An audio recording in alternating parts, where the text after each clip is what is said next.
Hi, great to see everybody today. I feel like it's been a lifetime. I think we should just start by chatting about what everyone does and what kind of projects you're working on, and how your career has maybe changed or been influenced by the current state of the world. For me, myself, as a cinematographer and colorist, I'm still continuing to work on my narrative and documentary work. It's sort of a jump between short and long format. And aside from that, my work as a colorist hasn't really been affected. If anything, there's sort of a lot of silver linings to doing remote work, especially these days, and having flexibility with clients. So yeah, I'm still basically doing the same thing. Carol, do you want to go next? Sure. My name is Carol. I'm a director, producer, editor. I mostly direct documentaries. And I like to kind of innovate and experiment with the new kind of mediums and structures and formats that you can do with documentary. I mostly work in the indie scene, but recently I'm trying to direct more commercial docs and just commercial content in general, because that's where the money is, apparently. So trying to figure that world out, and hopefully down the line transition more into narrative and just get more experience on that end. In terms of how my job has been affected by the pandemic, a lot of remote working and working with teammates that I've never met before and only talked to through Zoom, which is not the most ideal situation, but it's what we can do now. I guess I'll pass it on to Annie. Hey, it's Ani. But hello, nice to meet you guys. I've met Morgana, but no one else. So nice to meet all of you guys. So yeah, so I'm a director, mostly like very like short form kind of stuff and like visually kind of crazy stuff.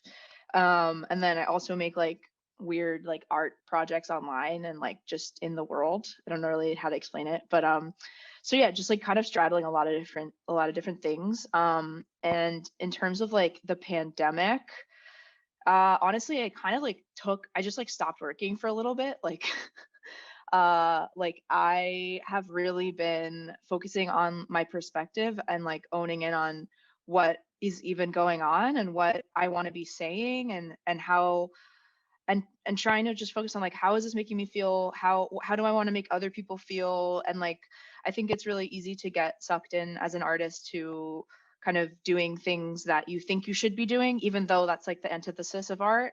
And so I've just been like doing things that I enjoy, whether it's, you know, skateboarding or whatever, to kind of getting back in the groove of like feeling like a normal person, like kind of getting more in touch with like my childhood days, because I think that's like when I was the most creative. So yeah, and now I mean I am working again and, you know, getting all those ideas out and but continually growing. My name is Anissa Amalia.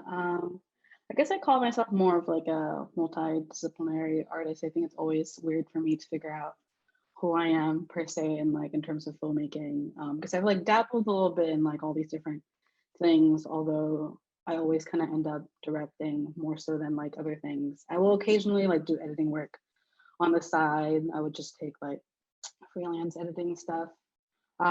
Yeah, I used to predominantly just like direct music videos in the past.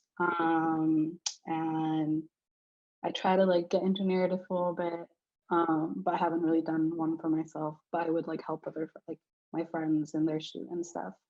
And then I did a docu pilot of the series that I started called In Between. So that's in NFFTY this year, last year, but it's on a pause because of a lot of things, including the pandemic. But yeah, when it comes to like where I'm at with my work right now with the pandemic and like pretty much everything, similar to Ani, I haven't really been working. There's just been a really big pause, I think, in my life. And also it can get a bit complicated with like my situation because I'm not a US citizen and I'm here like with a visa. So there's just like more complication in terms of like finding a job and like what's legal and like what's not legal in terms of like making money. you know, so that kind of hindered a lot of my accessibility, I guess, in terms of like what I can do. So yeah, it's been pretty quiet this year for me. I think a lot of just figuring out my life and rearranging a lot of things, and I'm kind of in a big transition because I have to relocate back to Asia because my visa is ending. So I think my mind is really more so kind of like, how can I like get by every month, you know, and like, well, like what am I going to do once I relocate? Like, how can I like jump back into film and stuff? But yeah, it's kind of where I am right now.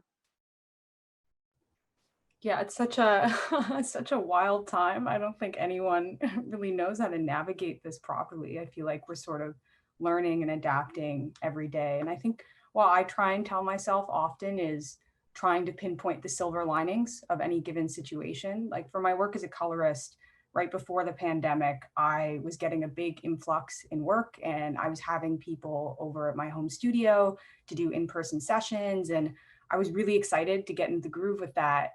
And then the pandemic happened. And I remember feeling so crushed and like, wow, was this a waste of time? Should I not do this anymore? And I was talking to a friend and they kind of pitched a perspective shift of, okay, how can you achieve this remote? What can you learn from this situation? How can you sort of come out on top regardless? And it took a really long time to figure out, especially by myself and not being in a full-fledged post house, but I managed to set up a server to be able to do a remote color feed. And ever since I started doing that, not only has it made me more confident in my skills and my work, but I feel like it has sort of helped a little bit of a trust with clients, you know, that I do have their back and I am flexible regardless of where they are in the world. And no matter what happens, we can sort of make the best of things.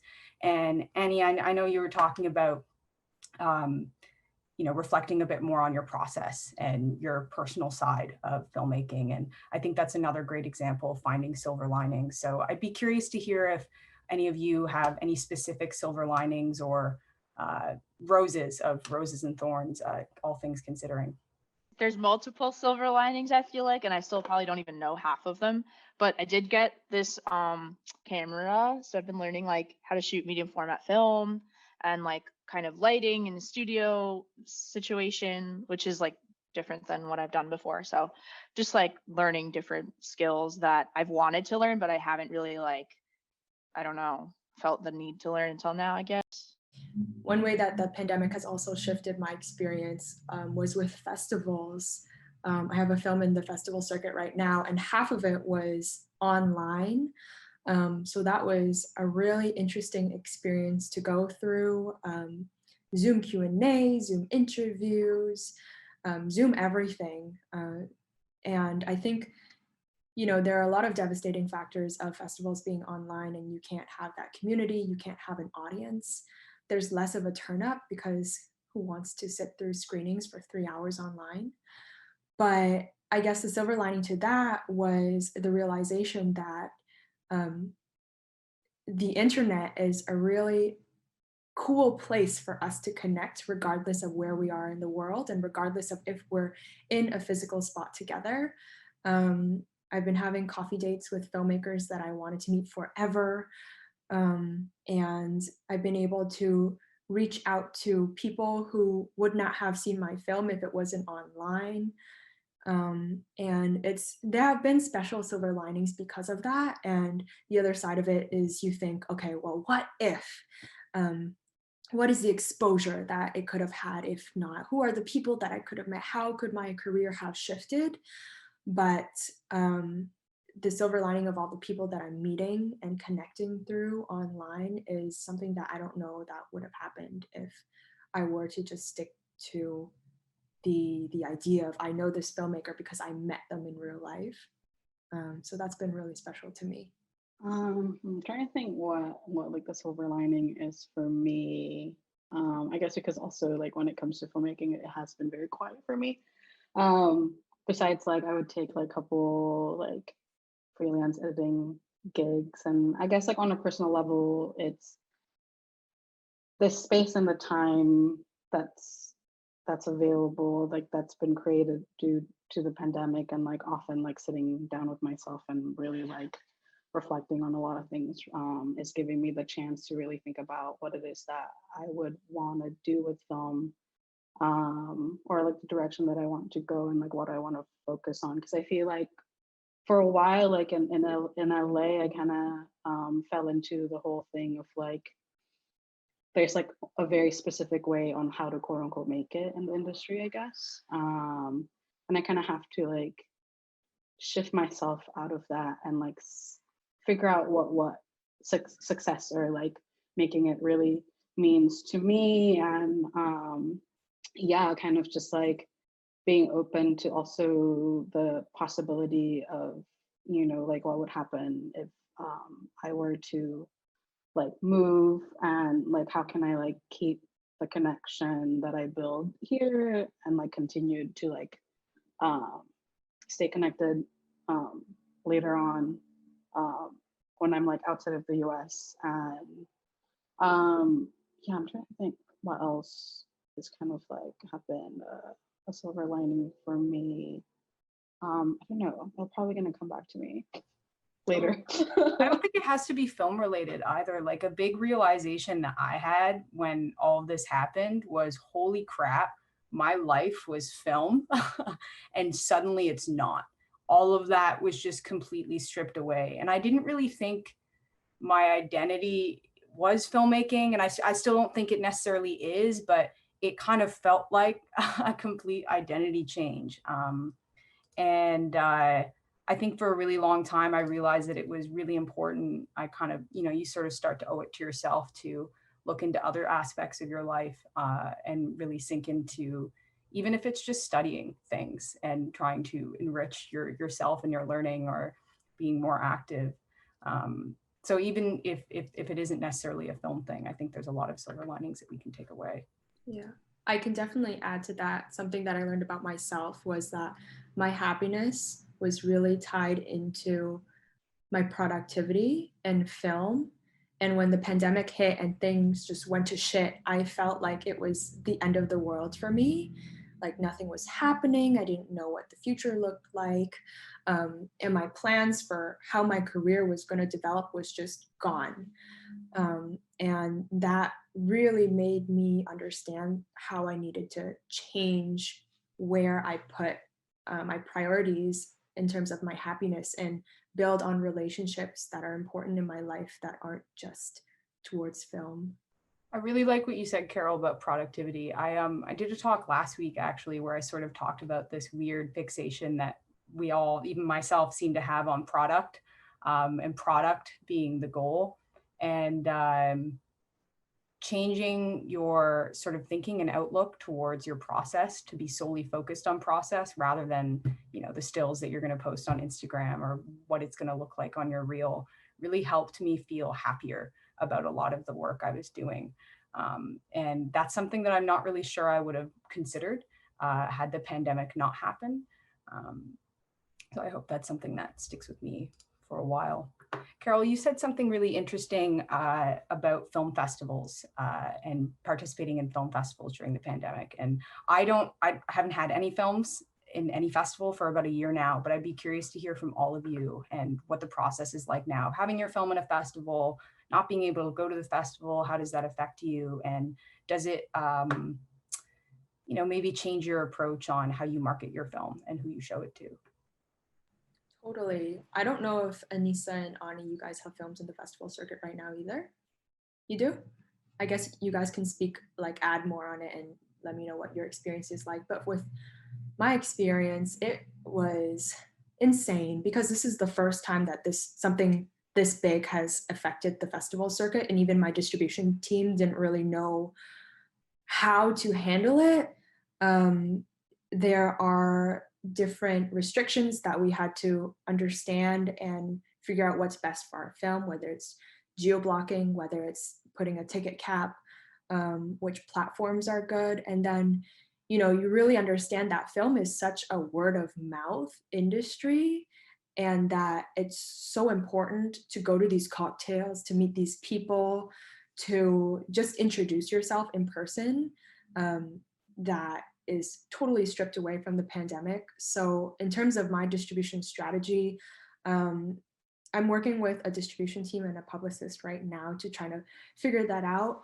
But it's been a lot of virtual events, basically trying to transition things online. And because things are online, reaching audiences that you wouldn't be restricted by if you were in a physical location. So ticket capping and inviting people from all over the world to this one event because they can, since it's online.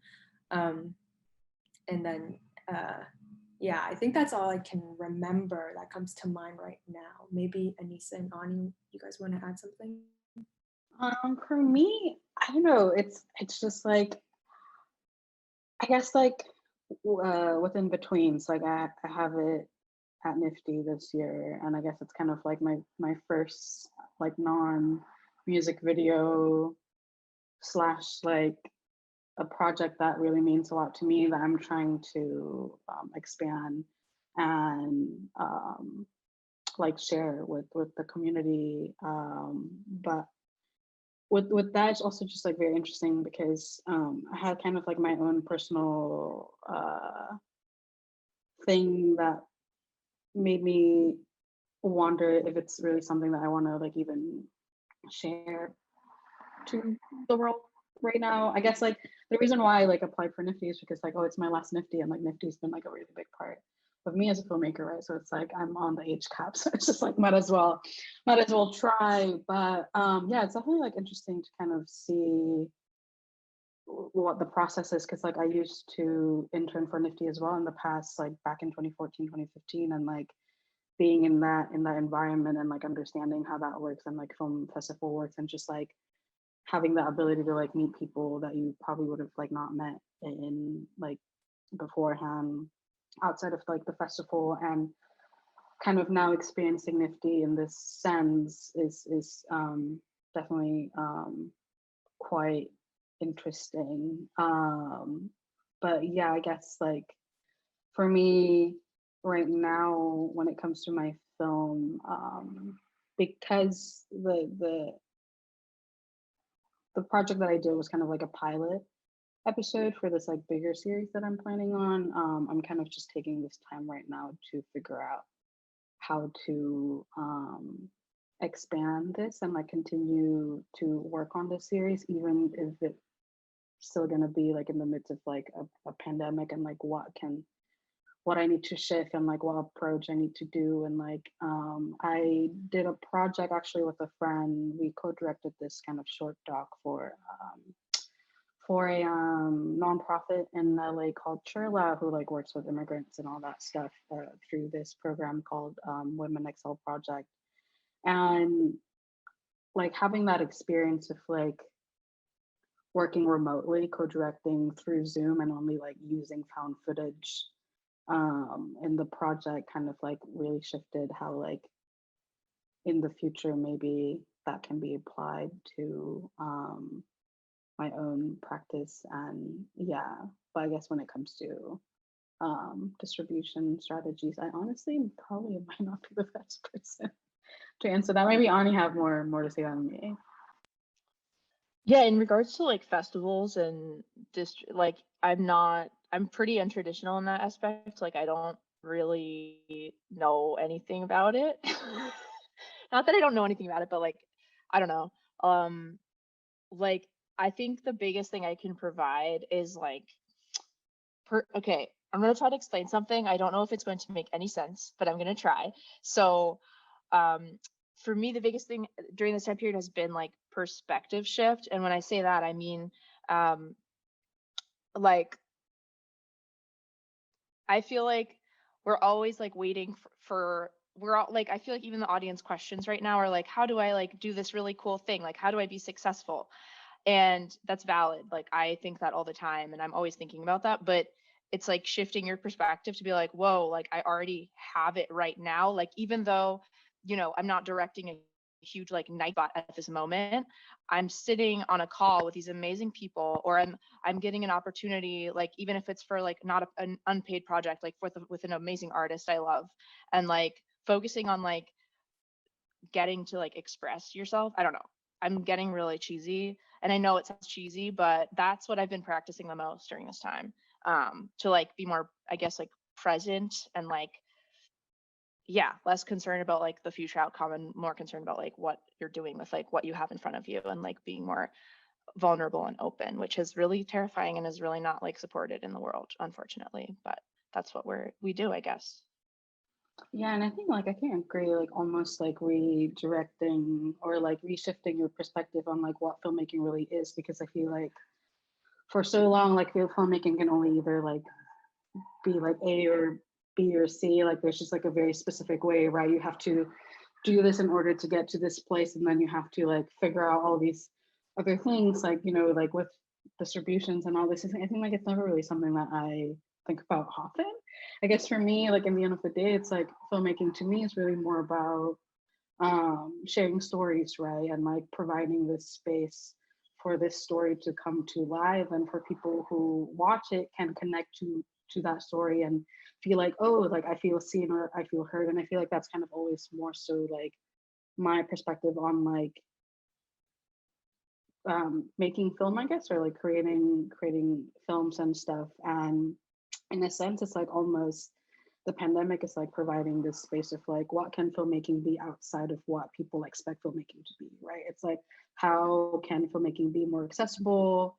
How can we go beyond the physical? Because I feel like, to me also personally, like filmmaking is a very privileged art and industry in a sense.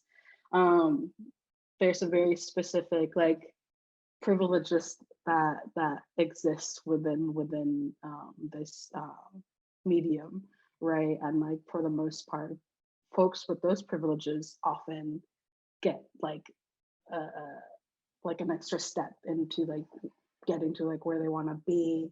And yeah, I guess like in a way, like this time is like helping me to kind of shift like what can film become that's like more accessible for everybody.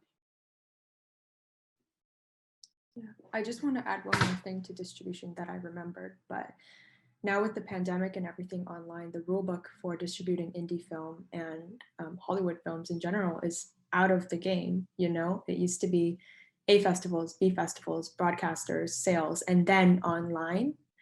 And when the pandemic first hit, it was South by Southwest. And you saw a lot of filmmakers opting out because they thought, you know, I'm going to save my premiere for an in-person festival in the fall. And that didn't happen. And so now we're seeing different strategies from people still trying to figure this out of what does it mean to have a premiere? What is the importance of accessibility versus having it in the theater? What is the future of film? A lot of theaters are closing. And what does it mean to have that in-person experience and a box office? You see movies like Mulan that totally shifted their distribution game and went online. But then you also see movies like Dune, who held their release for a year, hoping that it'll go back to normal again. But that question is all up in the air. What is the future of film? And are we even going to have that same experience that we once knew again? Or is the big streaming companies going to take over? Yeah, Carol, I think that's a short-term change that I hope becomes a long-term change. I think it's really exciting, actually, that films like Mulan are pushing their release to online, because it makes it a little bit exciting for the rest of us, in the sense of Jim Cummings last week in his keynote was talking about how his new movie is actually in competition with Mulan. And that's crazy. Like, when can something like that happen at all in the past? Like an independent horror film made with a very small skeleton crew up against Mulan. And, you know, I'm, again, on this theme of silver linings, I guess I'm hopeful that these small short-term changes that we see can continue to be long-term changes. Yeah, I guess I'm curious, Anissa, you were talking earlier about reflecting on your own process and your work and what you can do in the future. And I think this audience question in particular speaks to what you were saying. The question is, how is the current social and political climate inspiring you for your future work and writing on all the projects you want to take on in the next few years? That's a really good question. I guess, at least for me, it's more so a reflection also for me in terms of like what stories can I share, and also how can I be in support and amplify other filmmakers and like folks who would probably be best in sharing a very specific story with all that's happening in the world. This, I mean, it has always been a very a big thing. I think it just happened so that like this year it received more of the spotlight with the racial injustice and the police brutality and the inequality and all that stuff. And yeah, I guess honestly, I don't know if I really have an answer to that either. More so than, you know, I guess this time, I think for me it's more important about providing that space, yeah, and allowing the folks who often don't get their voice heard to be heard, like by many more people now, and knowing where my place is in all of this, I think have been more so like yeah, what I think about when it comes to how the situation and this time will affect my filmmaking, if that makes sense.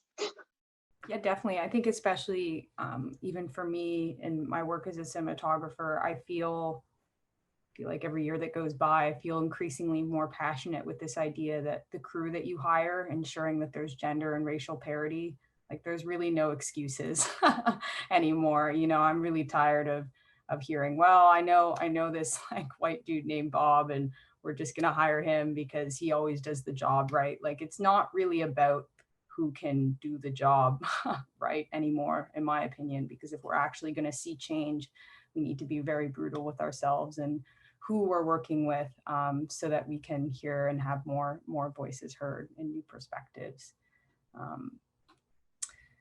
Especially right now, I don't know about you guys, but I feel like I'm thinking 10 miles a minute every day about like different insecurities and sort of fears. It all feels sort of heightened by the pandemic. And I'd be curious to talk about if there are any fears or maybe insecurities that you had before the pandemic that are maybe accentuated now. I know for myself, a big thing was just feeling insecure in general. And somebody the other day said to me, you know what, Morgana, like everyone on set is insecure. Everyone's a little bit afraid and thinks that the flashlight in this dark room of a film set is pointing at them. But at the end of the day, understanding that we all feel that way, now it suddenly can become a morale game. You know, it's this idea of how can we lift up everyone else to not only make myself feel better, but ensure that they don't have to feel alone and nervous, because this is a team effort. So that's been a big mindset and perspective shift for me. Just the idea that everyone is insecure, so the game should be morale instead of fear. Yeah, I love that. And that's something I've realized recently as well. And that's kind of been helpful to realize because like I'm so insecure. So like it's just like people watching this probably are like, oh, like she's not insecure because she's whatever. Like you go to your website and you're like, oh, you have all this work, but like it doesn't matter. Like I don't know. So it's like really like empathy, I think has been cool because I've never experienced to this degree before. I guess for me, it's like my biggest insecurity. It's like if trying to find the right word. If I'm really behind compared to other filmmakers around my age. I'm 25 now, and I feel like, I mean, you know, in reality, like I guess I'm still pretty young in that sense, but with the difficulties and the challenges that I experience as a filmmaker, as a migrant, as someone who's like in the US with the work visa, and like this mentality of like, you know, a lot of folks always say like, you know, if you want to make it, like you have to make it in the US, because like if you don't make it in the US, I'm like, no one's gonna know about you, like no one's gonna know about your work and like all these other things. And then like, you know, taking that risk of like wanting to make that happen, and then like ended up being hit by a lot more challenges and like complications and like what I can and cannot do based on whatever the government wants to, like allows me to do. And you know, always like seeing like my friends my age get to be like on bigger set and like work on like TV shows and like work on bigger production with bigger people with bigger name. And a lot of the times I'm like, don't have the ability to do that, and like feeling very behind. And I feel like I kind of already have that big insecurity and anxiety just as a filmmaker in general. And then the pandemic hits and everything kind of stops and like pauses, and there's just like more external like challenges, right, that comes in, and it kind of just like amplifies on just how much like, oh my gosh, like am I really doing the right thing? Like am I like helping myself to get to where I want to be? But then I guess this pandemic is like pushing me to learn about, you know, it's really not a race. I can take my time if I want to. Like, I think it's this very, I don't know if it's like capitalism or what, but like this mindset of like, you have to make it by the time you're this age. Like you have to do all these things. Like if like you don't do that, then like you're never gonna make it. And I try to remind myself there are like directors that I admire that like didn't really get to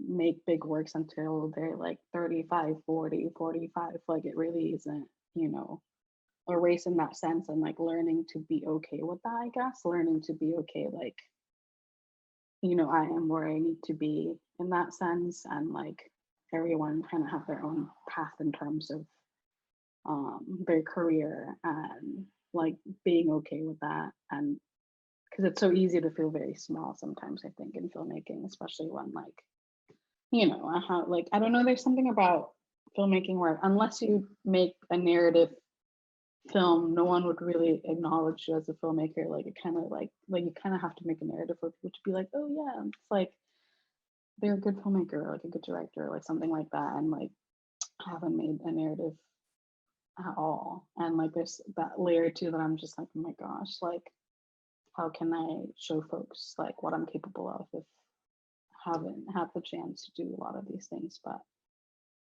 yeah, I think learning to be patient with myself and learning to adapt, I guess, has been the biggest thing that helps navigate my anxiety, I guess. I can also add a little bit to that.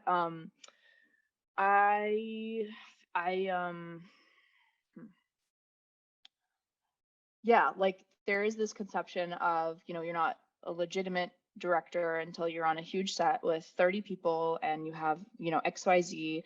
But I like the kids in this generation are like already, I feel like beyond that. Like they're just like, I have a phone, like I'm gonna go shoot something. And like for my career, like I started on Snapchat like 6 years ago. Like I was just like making short films on Snapchat with my phone and like bothering my friends in college to like stand in, and everyone was laughing at me, but I still did it.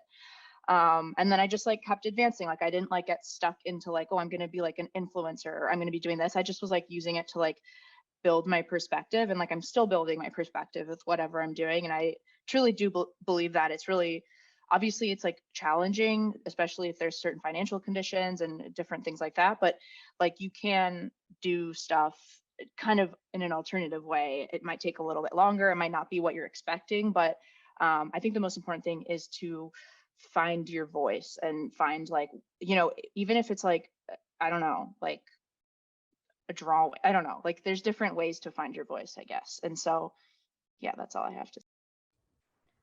I used to do competitive swimming as a kid, and something coaches would always tell me was, Morgana, you're never going to win the race or even finish remotely well if you are always looking in the other lanes. And I've been trying to remind myself of that over the last few months, because it's very tempting to look into the other lanes. I mean, whether that's through Instagram or just when you talk to a friend, you catch up and they're talking about all these cool things that they did, and you're sort of like, I did I don't know what to say. So that's been a really, I think, helpful calling card for me personally, is just understanding that, like you said, Ani, it is about what you do, and it's not really about what these other people do. And it's about the specifics of, okay, what's special about me and where can I hang my hat because of that. I'm curious if you have any other, just to sort of tie up this motivational idea of talking about insecurities and how we can inspire other people. If any of you have any other specific sort of words of wisdom for other people who are maybe struggling to find their place in the industry, or maybe something that you wish you in your first year of filmmaking knew or was told. I just want to first say that was a great metaphor. I think, you know, I graduated into the pandemic, so being an adult and still trying to find a new normal without a pandemic is scary enough. And you often find yourself comparing lanes with other people, but we often forget that we're not running the same race, and what we want is so different. And that's when it becomes toxic, because you just see these flashes on social media, but you have to really dig down and think critically about that. I would say, to answer your question, Morgana, to what Ani said, you know, it's so important to find out what your voice is, the energy and the stories you want to put out into the world, and what you want. And I find for myself, what I want often changes, and I have to adapt to that. I can't just make a whole map out of how I'm going to get there, because it changes at every stage of my life and my career. And understand that being a filmmaker, you have to be flexible and adaptable. I can add really quickly. When I graduated in 2016 from college, and I remember like the first year out, I had taken a full-time job and I was feeling really stifled, like creatively, and I was constantly like comparing myself to other people, and like it felt very intense. So if anyone is going through that, and I can't imagine graduating in a pandemic, like I'm sure that would be like threefold. So props to like everyone who's like alive right now and vibing. A lot of crying. Yeah, like I just like literally can't imagine. But like I know that feeling pretty well from my perspective, and it was awful. And I really am passionate about like talking people through that time in their lives. So if anyone's going through that, like feel free to message me or whatever. But yeah, like it's not, honestly, nothing I say you're gonna hear anyway, because you're like so in that zone, so it's fine. But it's fine. Like it all works out. And the best thing I heard was like there's just different paths, but they all lead to the same place. Some are longer and some are shorter. I don't even really know how to answer this question myself, but what do you think festivals and other types of industry communities, maybe it's like online educational resources, could do better in terms of connecting and supporting filmmakers moving forward? That's a big gulp to digest. I myself am not even really sure where to start with that, but curious to hear if any of you have any thoughts. What do you mean by community resources? I guess I've seen a lot of panels and online workshops, things that typically you maybe had to pay a subscription service for, but for the month of February, it's free or something like that. And I found that to be very helpful. You know, the idea that before the pandemic, there were a lot of, especially with cinematography, there's a lot of online cinematography courses on lighting and things that are really great, but they cost like hundreds of dollars for whatever silly reason. And that's an issue. So I'm kind of glad that in the pandemic happening, there's been a little bit of a push to open things up to be free. I know that I think it was the NFB, the National Film Board, for a while had put, I think it was like 100 or maybe more of their films in their roster online for free for a certain amount of time so that you could watch them, things like that. The idea of how can we make this more inclusive so that people who maybe don't have the means or money or even technology to be able to access these things so that they can. I think mentorship, fellowships, and funding is very important for boosting up filmmakers in underrepresented communities. And I think you're starting to see that a lot, film funds directed towards a certain community group, towards Black female filmmakers, towards the LGBT community. And I think that's great because we need a certain amount of equity to arrive at equality. And I think, you know, mentorship, not everyone goes to film school, and film school doesn't even work out for everyone. And sometimes we just need to ask someone, hey, is this okay? Is this normal? Am I doing what's right? And having someone to kind of guide you through that process and validate your feelings and your creative process is invaluable to me. Kind of adding on to what Ani said about, you know, offering to, if anyone has insecurities, then please reach out, this sort of idea. I love that. And I don't really know why we don't open ourselves and our own sort of voice and resources up to other filmmakers more so that we can lift each other up. Because I think there is this sort of sense of loneliness of, even if you do, you know, have access to those online courses, like you said, Carol, having someone to sort of affirm you and validate you that you are going in the right direction, or be able to help you with the minutia of how to build an idea is really helpful. And I live in Toronto, and even in the community that I'm in right now, I've found people to be a lot more sort of eager to even share things like gear, you know, lights. Like I'm shooting a short film next week for, like, none of us are getting paid, and there's a very small sum of money that we're just putting towards like making it happen. And I've been really pleasantly surprised by the amount of people that are sort of eager to loan things like lights or pointers, or, oh, I shot this film last year and we did a similar scene, and I really learned that this is not the way to do it. So just so you know, like, do it this way. And I never really felt that before the pandemic. Everyone sort of felt like they were very focused in their own lane. And personally, I found I've really benefited from that sort of open community. I don't think any of us necessarily have a game plan for when COVID blows over, but are you preparing at all for when the world bounces back in any specific way? I feel like the best you can do is really just take it a day at a time, right? Because I mean, we really don't know what's gonna happen. Like, no one really knows. Everything's up in the air. So it's like, yes, it's good to prepare, but at the same time, I feel like if we really limit ourselves in a way of like, you know, I'm gonna prepare for a very specific outcome, and then like, what happened if the outcome is a completely different direction, or like what's gonna happen in the next year or two will be completely not gonna be the like come back to the exact same way things are right now, or like in the past before the pandemic. So at least for me, it's really just like, yeah, it's just baby step. It's like allowing yourself to really slow down and just like take the time to reroute and like reshift and um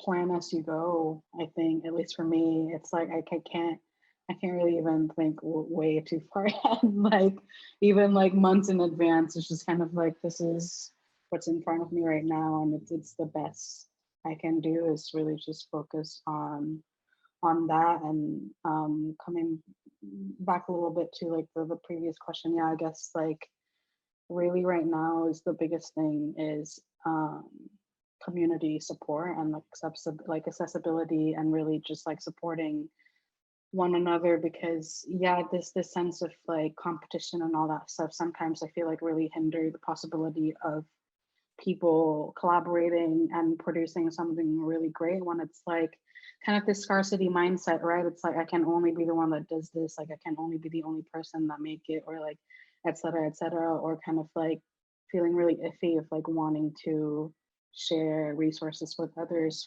thinking like, oh, like if I do that, then like they're gonna take my spot or anything like that. Where I feel like really in reality, it's like the possibilities and the options are limitless. Like everyone can be where they want to be, and really kind of shifting that mindset of just like, we should be here for each other, and like, you know, also amplify like BIPOC voices and like, you know, underrepresented community, when we all know very well like filmmaking is predominantly very like white male specific.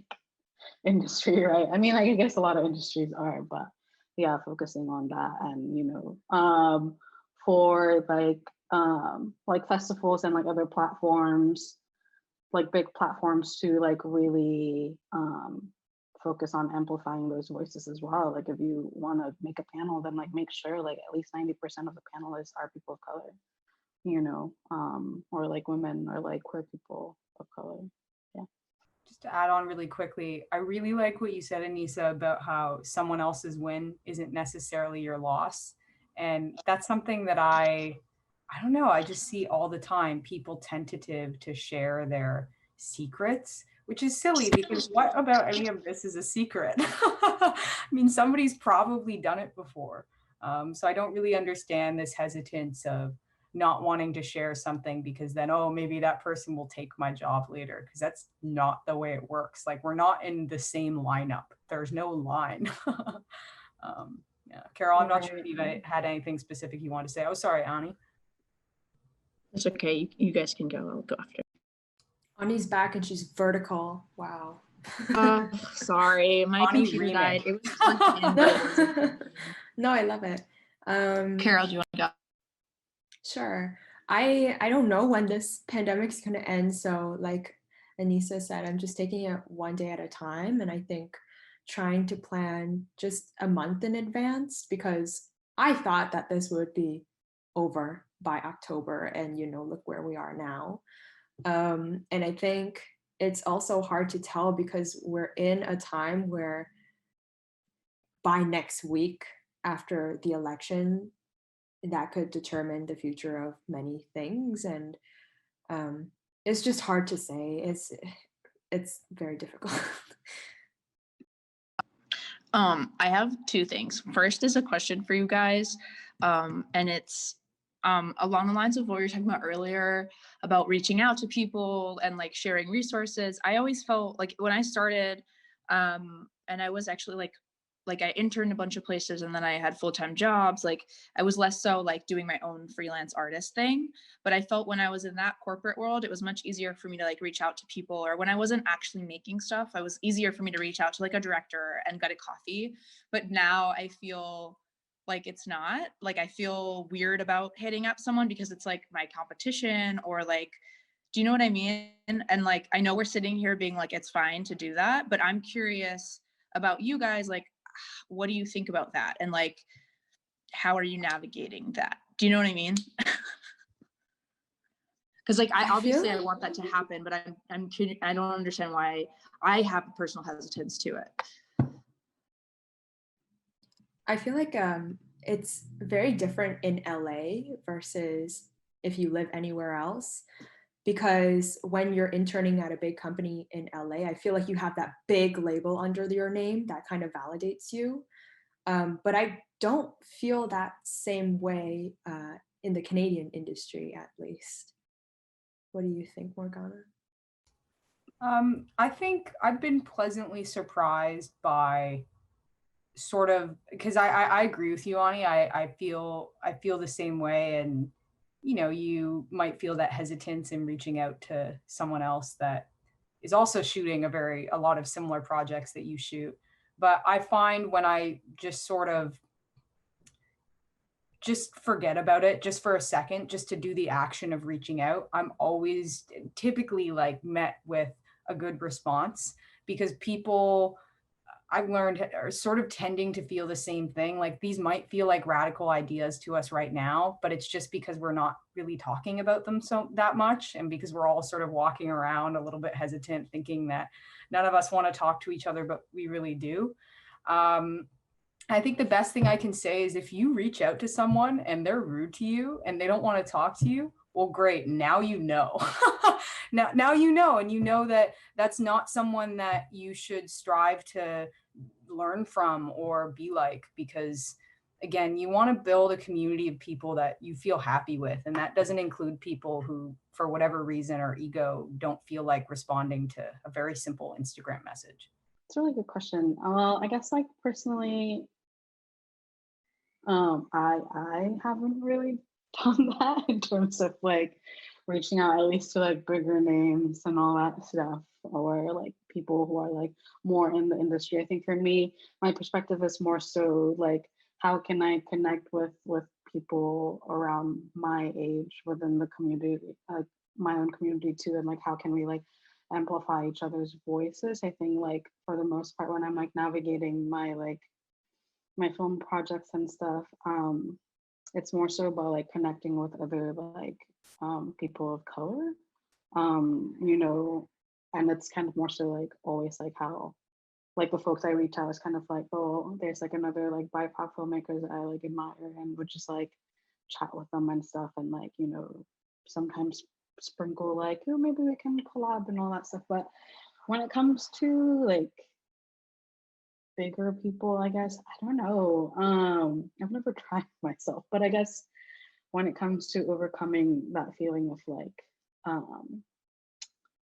oh, I don't know if I'm good enough to like reach out to them, I try to remind myself like it took them also a long time to get to where they're at. You know, it's not like no one, unless, well, I guess there's some circumstances where like your family is already in the industry, and like your mom or your parents are like making films, and like you have like auntie and like the production, and you know, that's a completely like different question. But I feel like for the most part, like it really took some people a long time as well, and kind of like seeing them also as humans, I guess, you know, and like not putting them too much on a pedestal where like, you know, it's they're not, I don't know, like I guess like there's like God complex or something like that. It's like, yeah, I don't know if that makes sense, but it's like, yeah, no one really like was born and like I made it, like I'm like already this big filmmaker and like I'm better than everyone else. Like it's just, I feel like it's such a silly thing to like think about. Yeah, I feel like it goes back to empathy, which I'm working on. And like lastly, I have a note to share, which is like, oh, you guys are like, oh, how are you navigating like the future? And we don't really know, but we do have a fun notebook in which we write ideas. Like I write like 10 ideas that I want to do like every week. And usually like there's the same idea that's like transported from week to week at the top of the list. But I usually just like have this going so that whenever something presents itself, maybe I can like finagle something into that. So that's kind of how I'm preparing for the future. I love that idea. I love notebooks. I think notebooks are such an awesome reference point because it's entirely you and it's entirely unique to you. And especially in terms of collecting references, I feel like we often pull from other people's work, which I think is a bit of a problem. So I love what you said about that, Ani. Just to wrap things up, because we only have a few minutes left, be curious to hear what everyone is most excited about with the future of film, whether that be with your own work or the bigger picture of film. For me, myself, I am really investing time into figuring out practical ways and sort of rewarding ways, I'll put it that way, to shoot on phones. Because I hear this all the time, this idea of, oh, you could shoot a movie on your phone, like it's so easy, everyone has one. And I don't really see a lot of people doing it. And I think it's an interesting area to tap into. And if that means that we can make filmmaking, especially cinematography, which is such a money suck of a department, a bit more accessible for everyone, I think it should be. So that's something I'm excited about. I'm working on a digital animation for my next short film, and it's the first time that I'm diving into animation. So I'm really excited about learning the pipeline of the production and how to put life into a still image. Like the other day, one of my animators was telling me about how you can film someone staring into the air for like 5 seconds and that will transport empathy and emotions, but how do you do that with a still image? And it's like a new world that's really boggling my mind, but it's really exciting. It's like, I want a tree in the background, but that can look like anything. The world can look like anything in animation. So it's a challenge, but it's really exciting and it's keeping me motivated every day.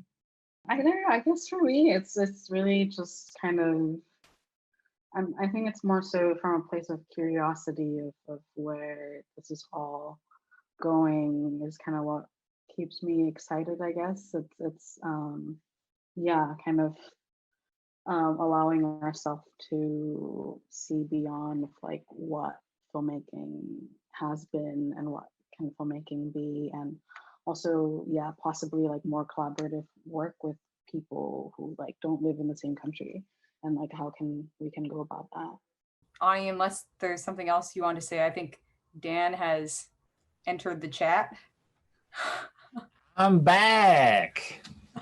Thank you, everyone. That was a super interesting conversation. Obviously, we're all, you know, figuring this out and learning this on the NFFTY side too. We've learned so much ourselves, just like about virtual festivals. So it's just super interesting to hear from you all. What your experience has been like with all that kind of stuff so far this year, and just like envisioning what the world could be like. And just like hearing some of the, you know, sort of silver linings as well too, like maybe everybody is going to be a little bit more helpful and a little bit more open, a little bit transparent, a little bit more honest. And, you know, hopefully that'll help, that'll stick, right? Hopefully that'll stick.